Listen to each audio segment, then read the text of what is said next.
warahmatullahi wabarakatuh. Al-Fatihah. A'udzubillahi minasyaitonir rajim. Bismillahirrahmanirrahim. Alhamdulillahi rabbil alamin. Ar-Rahmanir Rahim. Maliki yaumiddin. Iyyaka na'budu wa iyyaka nasta'in. Ihdinas siratal mustaqim. Siratal ladzina an'amta 'alaihim ghairil maghdubi 'alaihim waladdallin. Amin.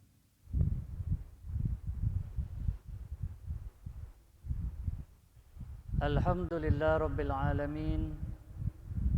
Assalatu wassalamu ala asyrafil anbiya'i wal mursalin wa ala alihi wa sahbihi ajma'in.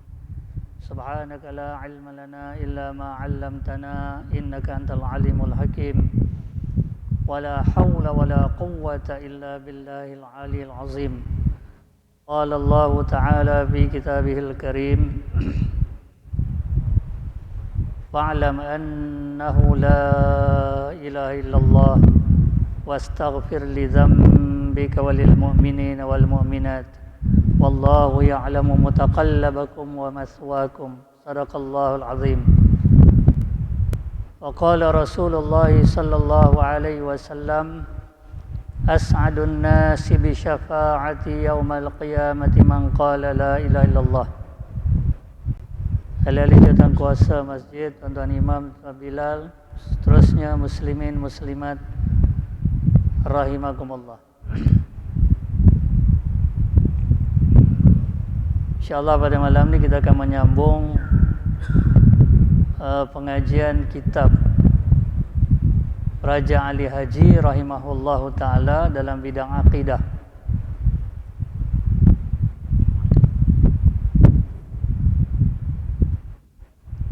Qala al-musannifu rahimahullahu ta'ala wa nafa'ana bi'ulum fi daraini amin.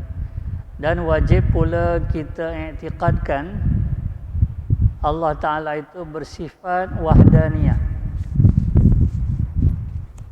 yakni yang tunggal. Dan wajib pula, ini wajib menurut hukum syarak. Maknanya kalau kita tak buat yang ini, kita berdosa. Itu yang dimasukkan wajib sini. Dan wajib pula, apa yang kita wajib i'tiqadkan. Kita mesti meyakini, kita mesti berpegang teguh dalam hati kita, mesti percaya, mesti beriman. Dan keyakinan itu mesti keyakinan yang tidak berbelah bahagi. Itu kata i'tiqad. Karena akidah yang sah itu cirinya ialah al-i'tiqadul jazim al-mutabiqu lil haqq an dalil. I'tiqad yang putus.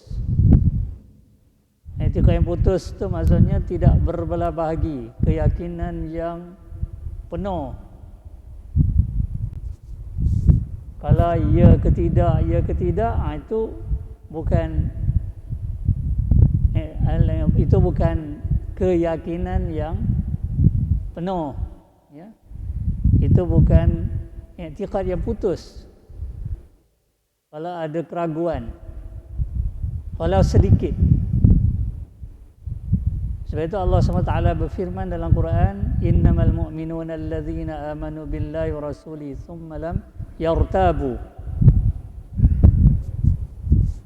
Sesungguhnya orang yang benar-benar beriman itu ialah orang yang beriman dengan Allah dan Rasul, kemudian mereka tidak berasa ragu-ragu.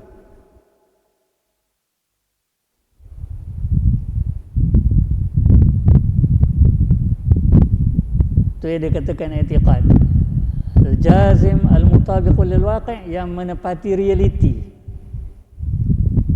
Realitinya Tuhan itu, yang sebenarnya Tuhan itu esa, satu. Itu realitinya, itu yang sebenar.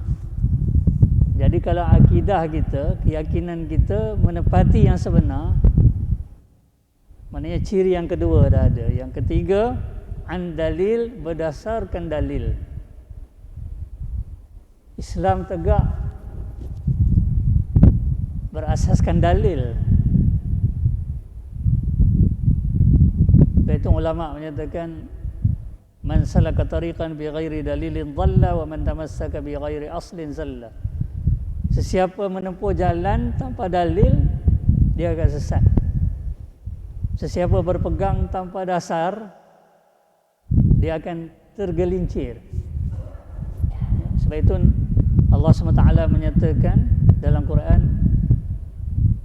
qul hadhihi sabili ad'u ila Allah ala basiratin ana wa man ittaba'an. Katakanlah Muhammad, inilah jalanku, aku menyeru kepada Allah Ta'ala ala basirah. Ala basirah ni maksudnya di atas keterangan, berdasarkan keterangan, ya, berdasarkan hujah, berdasarkan dalil. Maksudnya akidah kita ni boleh dipertahankan.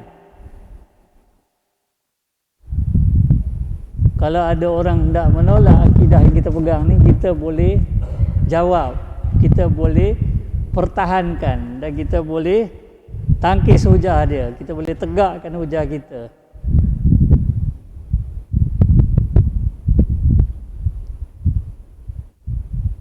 Ana wa man ittaba'ani, inilah jalan aku dan jalan orang yang mengikutiku. Macam kita ni pengikut Nabi Muhammad sallallahu alaihi wasallam, tapi dalam bab akidah ni kita bukan bertaklid ataupun ikut-ikutan saja. Sebab itu akidah ni perlu dipelajari, perlu difahami. Bukan ikut-ikutan, ya, bukan taklid dalam hal akidah. Taklid ini bahayanya sangat besar, kerana kalau salah, kalau sesat orang yang kita ikut itu, maka sesatlah kita. Kalau betul dia, betul lah kita. Jadi apabila kita belajar, kita ada ilmu, kita dapat menyuluh betul ke tidak. Sekarang ni banyak timbul ajaran sesat, bermacam-macam ajaran sesat. Rencam kadang-kadang orang tak dapat membezakan mana yang betul. Macam nak betul, tapi belum tentu betul kalau tak disuluh dengan ilmu.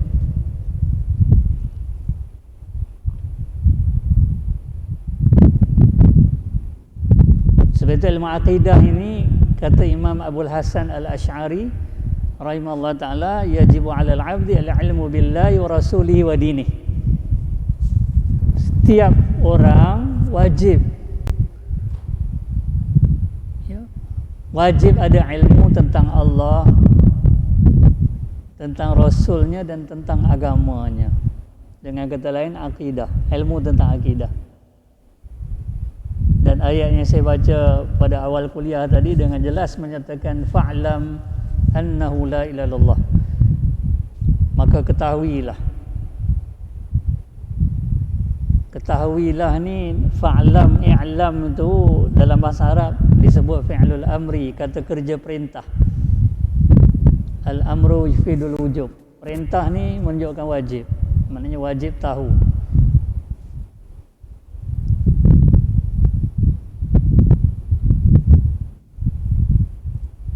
Dan wajib pula kita i'tiqadkan, apa yang kita kena i'tiqadkan, Allah Ta'ala itu bersifat wahdaniyah, yakni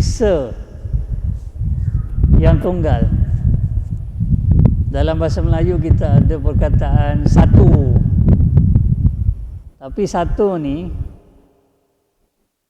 lazimnya digunakan untuk bilangan. Bila dah ada satu, ada dua, dah ada dua, ada tiga, dan seterusnya. Bilangan tu ada bilangan ordinal, ada bilangan kardinal. 1, 2, 3, 4, 5 itu bilangan kardinal. Kalau bilangan ordinal pula pertama, kedua, ketiga. Kita ada perkataan Esa, kita juga ada perkataan tunggal. Jadi perkataan esa dan tunggal itu dapat menjadi exact equivalence, dapat menjadi padanan penuh untuk konsep wahdaniyah itu. Wahid, ahad, qul huwallahu ahad. Katakanlah dia, Allah Ta'ala itu ialah Tuhan yang esa. Selalu diterjemah begitulah, esa ya. Walaupun ada yang menterjemahnya sebagai satu, tapi satu bukan dari segi bilangan, dari segi sebutan aja. Kalau tak, nak kata apa tak? Nak kata Tuhan tu ada, tak ada yang lain, nak kata apa? Kata satu lah. Bukan satu bilangan. Walaupun disebut satu, bukan satu bilangan. Sebab itu perkataan esa dan tunggal tu dia dah tak kelain dah. Kalau kita sebut esa, kita sebut tunggal, memang itulah satu-satunya. Kalau orang Melayu ni anaknya ada seorang aja, orang panggil unggah. Orang Perak sebut unggah. Unggah itu tunggal lah. Maksudnya tak ada lain dah, itu je satu. Itulah satu, the only. Dan keyakinan tentang wahdaniyah ini berdalilkan ayat Al-Quran dan Sunnah, dan juga bersandarkan hujah akal, logik. Kalau dalam Quran itu misalnya Allah Ta'ala berfirman, tadi telah saya nyatakan, qul huwallahu ahad, surah Al-Ikhlas. Banyak orang membaca surah Al-Ikhlas ini, bukan banyak orang lah, sebagian orang ya, sebagian orang membaca surah Al-Ikhlas ini berkali-kali kerana mengejar pahalanya. Kerana katanya baca satu kali surah Al-Ikhlas itu menyamai 1/3 Quran. Betul? Memang ada hadisnya. Wa qul huwallahu ahad ta'dilu sulusal Quran. Surah Al-Ikhlas itu, qul huwallahu ahad itu menyamai 1/3 Quran. Tapi bukan dari segi pahala semata-mata. Ada yang jauh lebih penting pada sekadar pahala, iaitu kandungannya. Al-Quran itu ada macam-macam isinya, tapi 1/3 daripada isi Quran itu tentang tauhid, tentang keesaan Tuhan, tentang wahdaniyah. 1/3 Quran itu, 1/3 kandungan Quran itu tentang akidah, tentang ketuhanan, tentang keesaan Allah Ta'ala. Jadi itu tersimpul dalam surah Al-Ikhlas. Walaupun surah Al-Ikhlas itu hanya beberapa ayat, tetapi kandungannya itu sangat pekat. Kandungan akidah yang ada dalam surah Al-Ikhlas itu sangat pekat, iaitu 1/3 Al-Quran itu. Jadi kalau orang baca qul Allah, dia kata aku baca 3 kali, dah sama pahala macam baca satu Quran. Dia bacanya 3 kali. Itu tak tepat. Bukan itu sepatutnya. Sepatutnya surah Al-Ikhlas itu dibaca untuk menghayati konsep akidah ketuhanan, sifat-sifat Tuhan yang ada dalam itu. Barulah 1/3 Al-Quran, bukan pahalanya semata-mata. Sebab itu para sahabat radhiyallahu anhum dahulu, mereka tak belajar akidah seperti yang kita belajar ni, dengan susunan yang kita belajar ni. Tapi akidah mereka lebih mantap pada akidah kita. Mereka belajar apa? Antaranya surah Al-Ikhlas. Dia tak ada silibus akidah yang seperti kita hari inilah, yang ada susunannya kan, ada topik-topiknya. Mereka, para sahabat radhiyallahu anhum, mereka belajar ayat kursi, mereka belajar surah Al-Ikhlas antaranya, dan ayat-ayat Quran yang lain tentang akidah. Itu sudah cukup memantapkan mereka, kerana mereka betul-betul faham ayat-ayat akidah yang mereka pelajari itu ya. Surah Al-Ikhlas ini dia ada sebab turun. Tetapi bukan semua ayat dalam Quran ada sebab turun. Contohnya surah Al-Fatihah dia tak ada sebab turun. Sebab turun ni maksud saya ada peristiwa yang memerlukan jawapan, memerlukan penjelasan.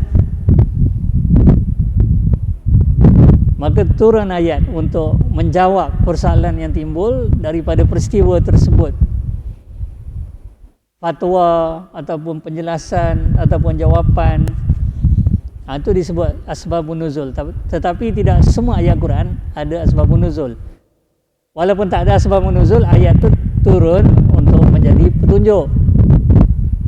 Namun yang ada sebab turun ni dia agak spesifik, menjawab persoalan yang timbul pada zaman Nabi SAW. Antaranya orang bertanya kepada Nabi SAW, sif lana rabbaka amin zahabin wa amin zabarja amin yakut. Wahai Muhammad, cuba kamu perihalkan Tuhanmu itu daripada apa? Emas ke, perak ke, permata yakut ke, permata zabarjat ke, permata yakut. Tuhan kamu ni jenis apa? Dibuat daripada apa? Dah kalau Tuhan itu dibuat daripada sesuatu, apa bezanya Tuhan dengan makhluk?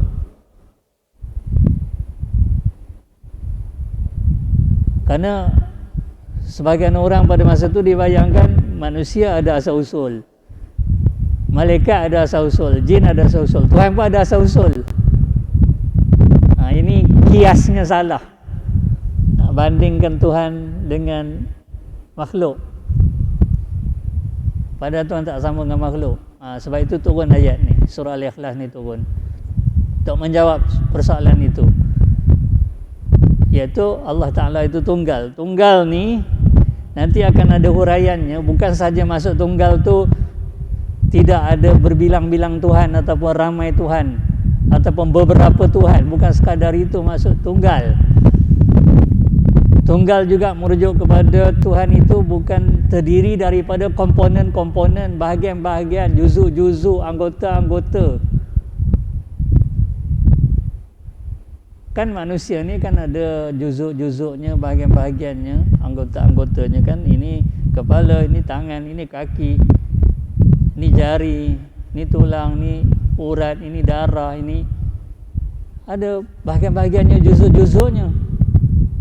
Kereta pun sama. Kereta tu kalau kita pergi ke kilang pemasangan kereta tu, asalnya bukan seperti yang ada ni. Komponennya terpisah-terpisah, kemudian dipasang. Jadi itu ciri-ciri makhluk, sama ada manusia tadi ataupun kenderaan misalnya. Allah Ta'ala bukan begitu. Allah Ta'ala esa, dengan salah satu maksud esa tu, Allah tidak terbentuk daripada komponen-komponen, bahagian-bahagian, juzuk-juzuk, anggota-anggota. Kalau dalam kitab Jawi lama yang ulama Patani tulis, kadang-kadang dia guna istilah berkapuh.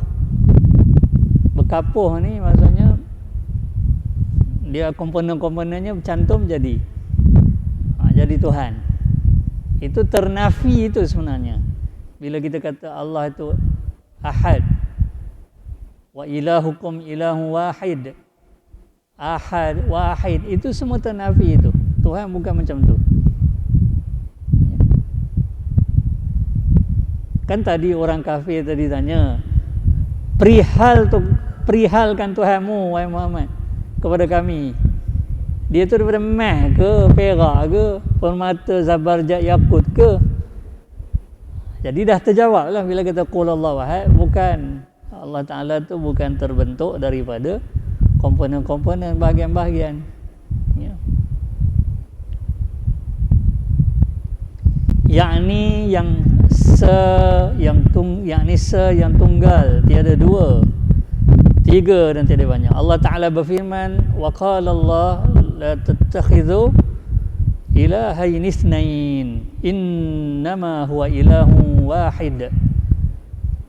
Dan Allah Ta'ala berfirman, janganlah kamu jadikan dua Tuhan, janganlah kamu sembah dua Tuhan. Kalau dua Tuhan pun tak boleh, tiga lagi tak boleh, empat lagi tak boleh ya. Logiknya begitu. Innama huwa ilahun wahid. Sesungguhnya Tuhan itu benar-benar esa. Dalam ayat lain Allah Ta'ala berfirman, "Lau kana fihima alihatun illallah la fasadata." Maksudnya kalau di langit dan di bumi ada beberapa Tuhan, ada ramai Tuhan, tentulah langit dan bumi itu akan binasa, akan hancur. Ataupun menurut sebagian ulama, dari awal lagi tak ada langit bumi. Sebab masing-masing Tuhan ni tentu punya kehendak, punya kuasa. Masing-masing akan bersaing-saing. Tak jadilah bumi ni. Tuhan ni nak buat, Tuhan ni dia tak nak pula. Dia lawan balik. Itu kesannya lah, akibat dia. Tapi kita tengok bumi ada elok je. Maknanya Tuhan satu, satu kehendak, satu kuasa je. Tak ada berebut, tak ada bersaing. Allah Ta'ala berfirman, "Wala'ala ba'duhum 'ala ba'd." Mattakhadhallahu min mattakhadhallahu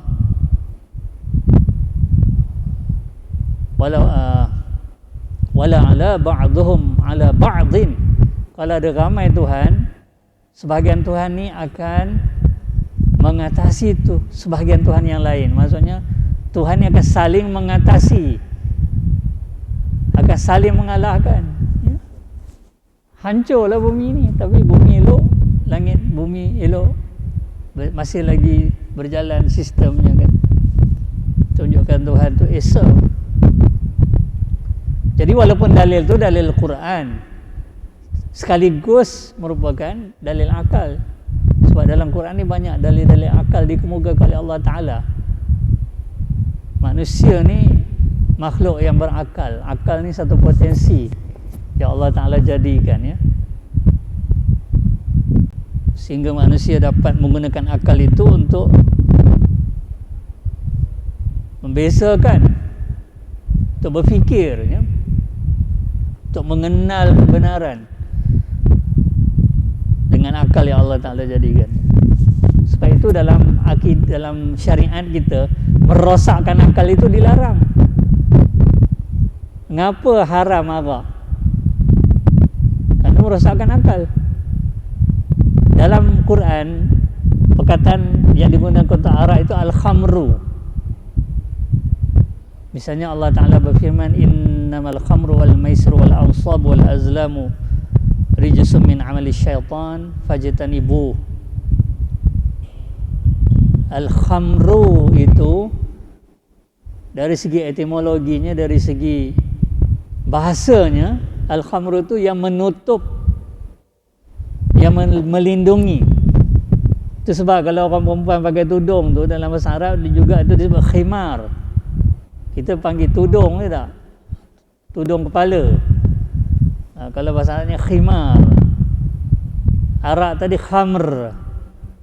Kalau buku-buku Indonesia ada yang guna khamar, dia guna khamar. K-H-A-M-A-R, khamar. Daripada bahasa Arab lah, daripada khamr. Jadi al-khamru ni asal maknanya ma yasturul aqla, apa yang menutupi akal. Akal tu tak boleh berfungsi di bawah pengaruh arak. Jadi begitu mulianya kedudukan akal itu, kerana fungsi akal itu untuk mengenal. Bila orang berfikir secara teratur, dia akan dapat kesimpulannya tepat. Kesimpulannya tepatnya apa? Tuhan mesti satu. Kesimpulannya akan tepat, jawapannya akan tepat ya. Kalau orang sampai kepada kesimpulan Tuhan tu ada ramai, maknanya cara berfikir dia tu salah. tak betul cara dia berfikir tu, ya. Mesti ada yang tak kena dalam pemikiran dia tu. Dan asalnya manusia ni monoteism, menganut kepercayaan kepada Tuhan yang satu, itu asal dia. Dalilnya firman Allah Ta'ala, kana an-nasu ummatan wahidah faba'atsallahu an-nabiyyina mubasysyirin wa munzirin. Asalnya manusia ni umat yang satu. Apa maksud umat yang satu? Dalam kita tafsir disebut muwahhidin, bertauhid asal dia. Asal-asalnya manusia ni bukan syirik. Syirik timbul kemudian. Dan penemuan ahli arkeologi, ahli sosiologi, mereka menemukan bukti-bukti manusia purba itu menganut monoteism, percaya pada Tuhan yang satu. Ada lukisannya, ya, ada artifaknya, ya, yang ditemukan menunjukkan mereka tu percaya pada Tuhan yang satu. Itu Quran sebut. Belum lagi ahli arkeologi, ahli sosiologi menemukan itu, bukti itu. Quran dah sebut lama. Sebab itu berdasarkan ayat ini, ulama mengemukakan satu kaedah, al-aslu fi aqaidil bashari tauhid la syirk. Asalnya akidah manusia ni tauhid, bukannya syirik. Syirik itu timbul kemudian.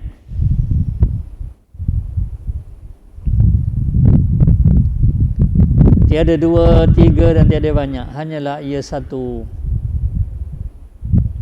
Orang putih kata one man cannot serve two masters, ataupun one servant cannot serve two masters. Satu orang khadam ataupun satu orang mana boleh dia berkhidmat kepada dua tuan. Kalau dua tuan tu bagi arahan serentak yang bertentangan, macam mana dia nak buat? Ya tak? Kalau peribahasa Arab pula kata la yujma'u sayfun fi ghim la yujma'u sayfani fi ghimdin. Dua bilah pedang tak boleh muat dalam satu sarung. Ni konsep, maknanya dia tak boleh ada dua tuan. Apatah lagi dua Tuhan. Dua tuan pun tak boleh. Celaru, haru biru jadinya, lintang bukang jadinya. Kalau ada dua tuan, dua bos, dua ketua dalam satu organisasi, hancur. Apatah lagi ada ramai Tuhan.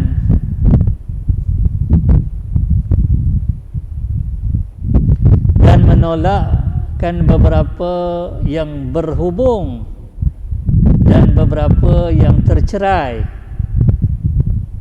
yakni tiada zat Allah Ta'ala itu bersusun daripada beberapa suku. Suku ni bahagian. Itu yang saya kata tadi, Tuhan Allah Ta'ala bukan terbentuk daripada komponen-komponen, bahagian-bahagian, juzuk-juzuk. Maksudnya Allah daripada sedemikian.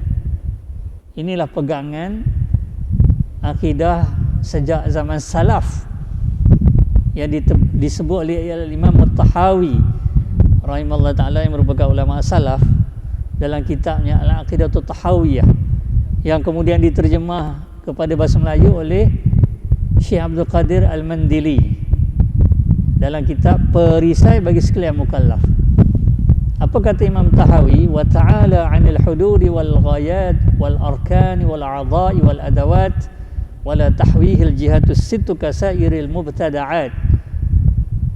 Maksudnya maha tinggi Allah Ta'ala ni daripada ada batas, ada hujung, ada anggota besar, anggota kecil, perkakas, alat-alat,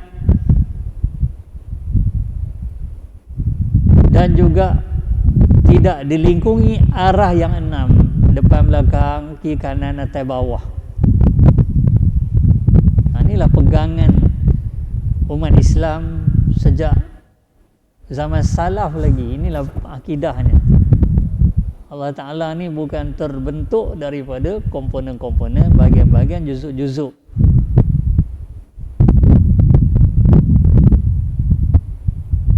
Yang disebut sebagai keesaan zatnya, kesatuan zatnya, ya. Dan tiada pula Allah Ta'ala itu boleh dibandingkan dengan sesuatu yang lainnya. Firman Allah Ta'ala, فَلَا تَضْرِبُوا لِلَّهِ الْأَمْثَالِ, maka janganlah kamu membuat perbandingan untuk Allah.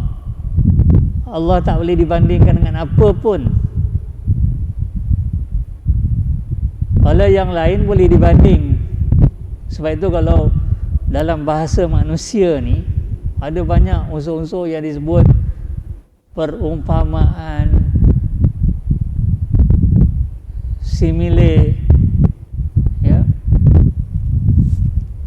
macam-macam umpama. Tetapi Allah Ta'ala tak boleh diumpamakan. Kita ni kalau orang baik, kita kata macam malaikat, nampak? Tu dia ada perumpamaan. Kalau orang tu masuk kawasan pekan terjangak bangak, orang Perak kata terjangak bangak, itu macam rusa masuk kampung, kata orang. Kalau hubungannya tu rapat, macam isi dengan kuku, au dengan tebing, ya. Macam-macam perumpamaan dia buat, kerana ada ciri persamaan antara dua perkara yang dibandingkan dengan perkara yang menjadi perbandingan itu. Tetapi Allah Ta'ala tak boleh dibandingkan dengan apa pun, sebab tak ada yang sama dengan Allah. Firman Allah Ta'ala, walam yakul lahu kufuwan ahad. Walam yakul lahu kufuwan ahad tu kufu. Perkataan kufu ni daripada bahasa Arab, diserap dalam bahasa Melayu. Kalau bab munakahat, bab kahwin, sekufu, kan ada istilah sekufu.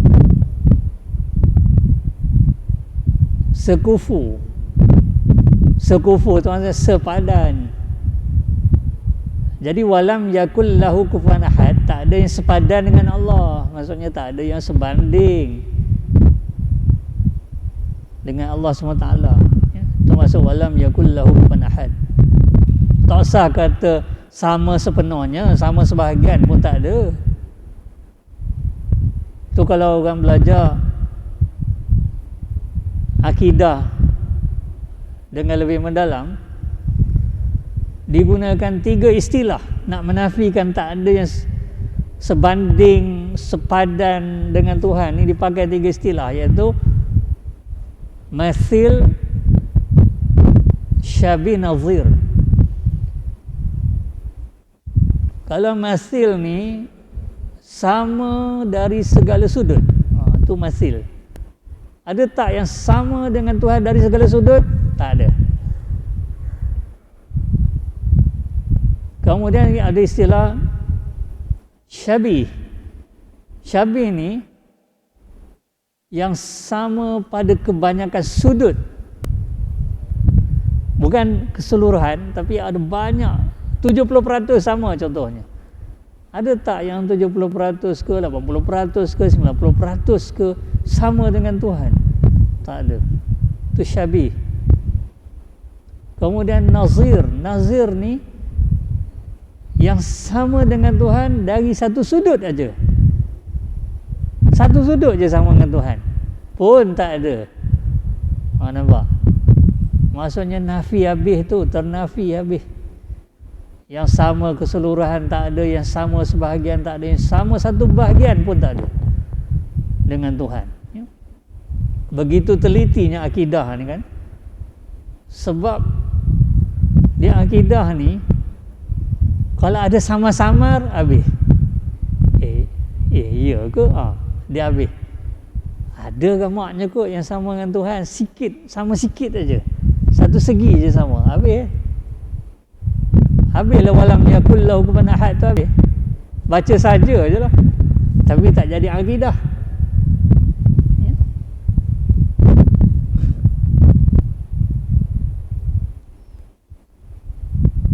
Itu yang dikata Raja Ali Haji rahmatullah. Dan tiada pula Allah Ta'ala itu boleh dibandingkan dengan sesuatu yang lainnya.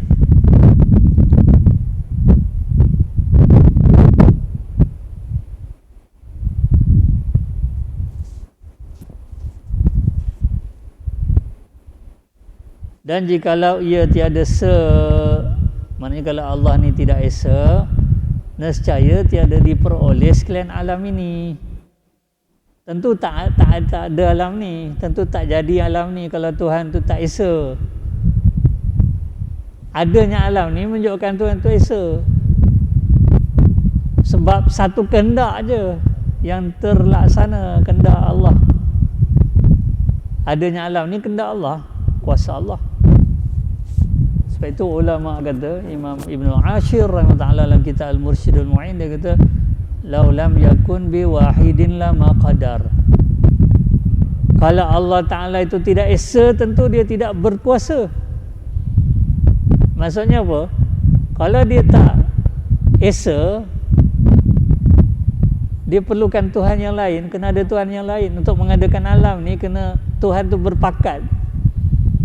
Dia nak buat seorang tak larat, jadi kena ada Tuhan lain.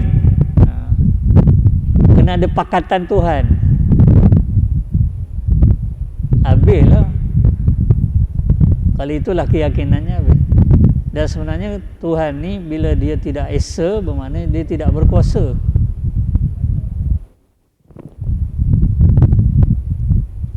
Kalau satu orang dia boleh angkat sebiji kereta, sebuah kereta dia boleh angkat, dia seorang je angkat, handai tak? Handai. Tapi kalau kita ramai-ramai pergi angkat, apa nak heran kan? Maksudnya kongsi kedekat, ya tak? Mau kita ramai-ramai angkat kereta sebiji, kita alihkan kereta tu, tak ada handai lah semua orang. Tapi cuma satu orang dia kata, kau mau duduk tak payah, biar aku angkat seorang. Dia seorang angkat, handai tak? Handai. Itu sebab dalam Quran selalu digandingkan Al-Wahid dengan Al-Qahar, nama Allah. Lillahil Wahidil Qahar, milik Allah yang esa lagi perkasa. Kenapa diganding esa perkasa? Bila Allah boleh buat langit, bumi dan seluruh makhluk ni, dia saja yang buat. Tu kata perkasa tu. Tapi kalau ramai Tuhan yang nak buat ni, kena ramai Tuhan, kena bergotong royong buat langit bumi, tak adalah perkasa. Lemah lah maknanya tiap-tiap satu tu. Macam tadilah 4-5 orang baru 10 orang baru boleh terangkat kereta tu.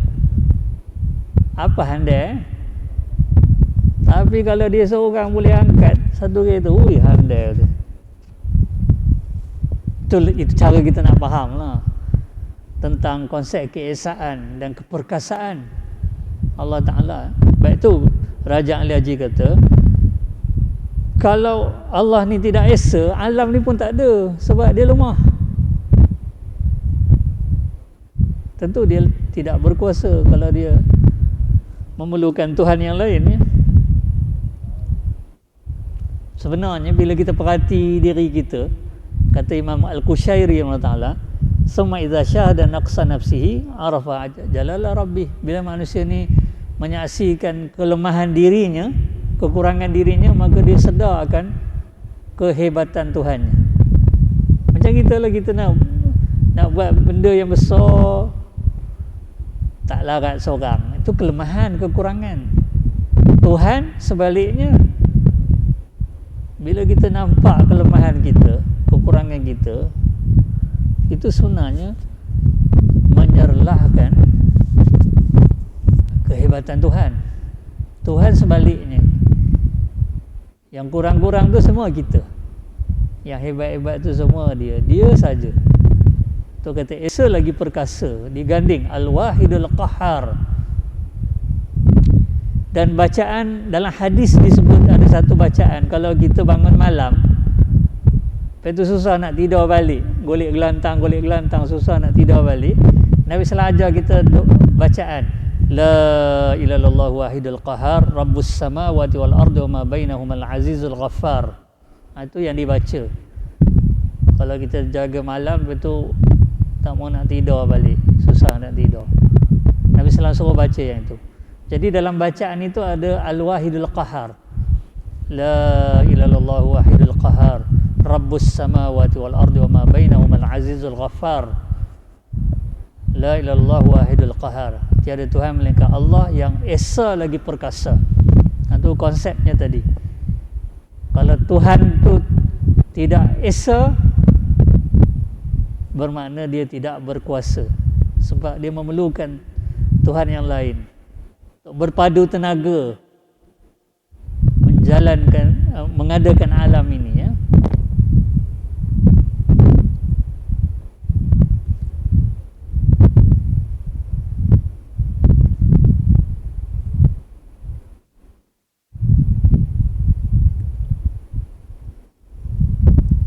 Itu tuan-tuan yang dirahmati oleh Allah Ta'ala, kalau kita kaji kebanyakan apa, bacaan-bacaan kita tu, zikir-zikir tu, doa-doa tu yang diajar oleh Nabi SAW itu, dia bukan sekadar bacaan tapi penghayatan akidah sebenarnya. Macam tadi kan, tak mau tidur, dah terjaga tengah malam tak mau tidur, tapi Nabi SAW suruh kita baca La ilaha illallah wahidul qahar. Sebab yang berkuasa menjadikan kita tidur tu Allah sebenarnya. Kalau Allah kata tidur lagi dah. Itu sebab ada doa yang khusus pula kalau orang ada insomnia. Allahumma apa? Allahumma gharatin nujum wahdatil uyun wa anta hayyun qayyum la ta'khudhuka sinatun wala naum ahdi laili wa anim aini. Itu doa kalau orang ada penyakit arak, dia panggil arak ni macam insomnia lah, ya, dia tak mau tidur. Ada doa yang khusus. Maksud doa tu, ya Allah, bulan telah terbenam, bintang telah terbenam, mata telah tenang. Maksudnya orang lain dah tidur belaka.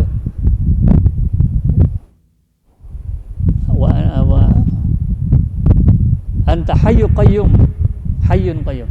Engkau yang maha hidup lagi maha mengurus. La ta'khuzuka sinatun wala naum. Engkau tidak dilanda oleh rasa mengantuk apatah lagi tidur. Ahdi laili, tenangkan malamku, wa anim aini, dan tidurkan mataku.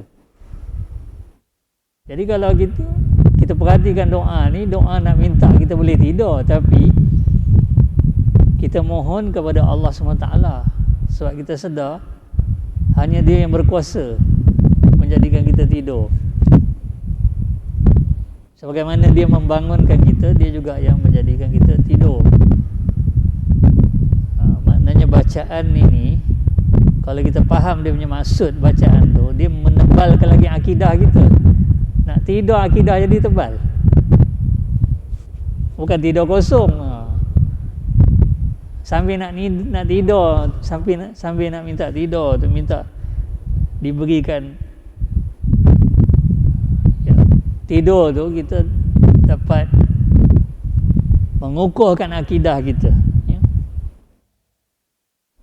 Sebab dalam doa tu kita sebut wa anta hayyun qayyum. Tu nama dan sifat Allah tu. Engkau maha hidup. Tapi hidup Allah ni hidup yang sempurna. Kita ni hidup yang tak sempurna. Sebab apa? Dalam pada kita hidup ni, kita ada mati, iaitu tidur. Tidur tu sebenarnya keadaan orang mati. Sebab itu ulama bila kita baca ayat kursi tu, kenapa Allahu la ilaha illal hayyul qayyum la ta'khudhu sinatun wala naum. Kadang-kadang orang tak faham apa kaitan Tuhan ni tak dipengaruhi rasa mengantuk, apatah lagi tidur, dengan Al-Hayyul Qayyum. Ulama kata bila dinafikan Tuhan itu mengantuk dan tidur, itu menunjukkan hidupnya Tuhan tu hidup yang sempurna, dia panggil. Berbeza daripada hidup kita pun hidup juga, tapi hidup yang tidak sempurna. Wallahu a'lam. Kita berhenti di situ, insya-Allah kita akan sambung lagi. Bismillahirrahmanirrahim. Alhamdulillahirabbil alamin, wassalatu wassalamu ala asyrafil anbiya'i wal mursalin wa ala alihi washabihi ajma'in. Allahumma iftah 'alaina futuhal 'arifin wa hikmati wa anshur 'alaina rahmatan ya arhamar rahimin. Rabbana zidna 'ilma warzuqna fahma. Da'wa bi subhanakallahumma wa ta'ala bi salam wa akhiru da'wana alhamdulillahirabbil alamin.